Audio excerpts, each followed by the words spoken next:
Welcome, executives, to this explainer on the bifurcated AI strategies of the US and China.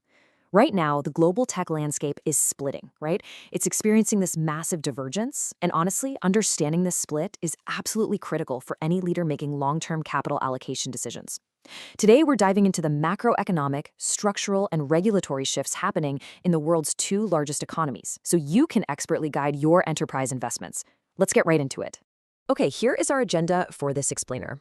We'll start with the global AI landscape, move into AGI versus application value, look at the chip supply reality, compare government tech regulation, and finally touch on AI's impact on the workforce.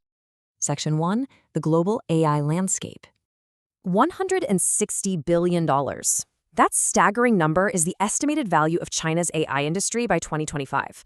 Now, we often think of America as the undisputed global leader in AI, right? We've got the advanced models, the massive private cash, the leading chip production, but this number validates exactly why you, as a corporate leader, literally cannot afford to ignore what's happening on the other side of the globe. The market size and momentum are just too vast to sideline. Because look, China isn't just playing catch-up anymore. They are leveraging some really formidable structural advantages. They're home to over 5,300 AI enterprises. They're fueled by this massive engineering talent pool and significantly lower development costs, all guided by a state-led model. And the efficiency, it's already showing up. Just think about DeepSeek's debuting their R1 model. It rivals ChatGPT, but get this, it uses only a fraction of the compute power.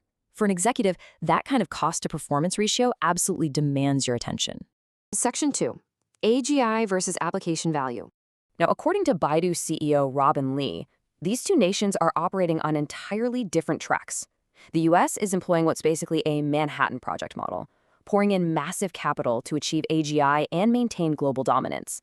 They're essentially trying to build an all-knowing digital oracle. China, on the flip side, is utilizing an application-first model. Being a manufacturing powerhouse, their goal is intensely practical.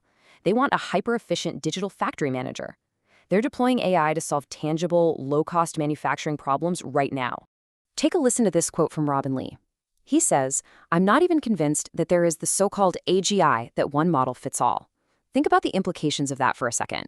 This shows a profound skepticism at the very highest executive levels in China regarding that singular theoretical AGI that Silicon Valley is currently chasing. They aren't betting the farm on a godlike superintelligence, They are betting on specialized, highly practical deployment. Li actually builds this into a framework of where economic value sits today. Picture the industry as a pyramid. Down at the base is the chips layer, which is capturing the vast majority of investment. Just above that is the models layer, realizing maybe about 1/10 of the value created by those chips. And at the very top, the applications layer, which is actually realizing the least value today. Li argues this is totally unhealthy. To justify the astronomical investments at the base, we absolutely must create massive, sustainable value at that top application layer, actually solving real-world manufacturing and efficiency problems. Section 3, the chip supply reality. Of course, the most critical physical component of this whole arms race is the hardware supply chain. Presently, the US holds a really strong lead in advanced chip production, but watch the strategic chess moves happening right now. While the US administration brokered a carve-out allowing NVIDIA to export chips, Beijing is actively blocking those imports. Why? To artificially force demand for their own homegrown equivalents. And honestly, it's working. Back in November, Baidu unveiled its latest M100 AI chips, and by 2030, they're planning to build a supernode capable of supporting millions of chips. So they might be a few years behind on the hardware itself, but they're deliberately forcing the creation of a resilient internal supply chain. Section 4, comparing government tech regulation. The Chinese state is incredibly hands-on in managing its AI industry. Recently, Beijing unveiled this massive mandate called the AI Plus Initiative. Their explicit goal? To integrate AI into 90% of the country's economy by 2030. Think about that scale. This is a government actively defining the total addressable market and mandating aggressive economy-wide commercial integration. For those of you dealing with compliance, understanding this fundamental difference in legal philosophy is vital. Over in the US, the approach is basically permitted until restricted. If there's no law against it, you can do it. Think of robo-taxis operating in Texas with virtually zero specific regulation. But China's philosophy is the exact opposite. It's restricted until regulated. New commercial technology requires explicit government permission before it rolls out. Now, while that might sound restrictive to us, Robin Li actually argues it leads to smoother overall adoption. Why? because the government takes on the burden of balancing all those stakeholder concerns up front rather than scrambling to clean up messes after the fact. Section 5, AI Impact on Workforce. Now, both nations agree that this new technology will eventually create jobs, but their immediate responses to job displacement are completely opposed.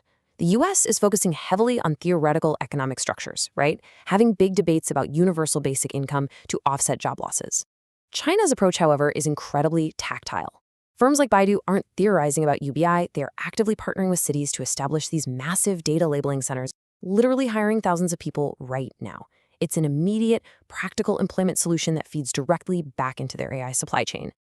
To wrap up this explainer, I want to leave you with a really pivotal question. As an executive guiding capital allocation, you have to choose a path. Are you structuring your organization to wait for a theoretical AGI future that magically fixes everything? Or are you investing heavily in the application layer today, finding ways to deploy AI to solve immediate bottlenecks? The divergence between the US and China proves that the future isn't just about who builds the smartest model. It's about who actually puts it to work first. So which side of history will your enterprise be on?